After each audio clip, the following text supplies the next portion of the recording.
بسم الله الرحمن الرحیم. یا ابا الصالح المهدی ادرکنی، بشارت باز شما را به آقا امام زمان که به هنگام پریشانی به ناب سامانی ظهور می کند. برای 14 معصوم علیه السلام و 12 امام حضرت محمد مصطفی محمد وآل محمد، حضرت فاطمه زهرا سلام الله علیها من به پا خواهم خواست، در حالی که یک از گردنکشی بر گردن احمد نیستند. بله. شهادت هنر مردان خداست، از آن جمله که احمد از آن مردان است. افتخار شهادت برای احمد که فدای دشت سونیا بشه.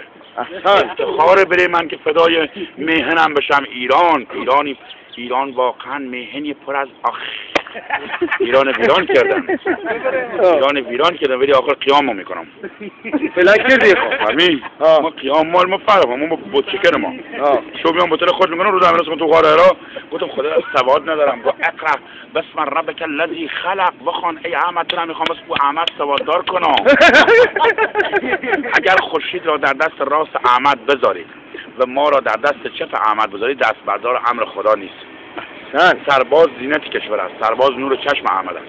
به سربازها هرچی میتونه احترام کنه تا روز قیامت او دنیا احترام تو کنیم، سر پول صلات رد کنیم. ما باشه چشم. ممنونم. درود.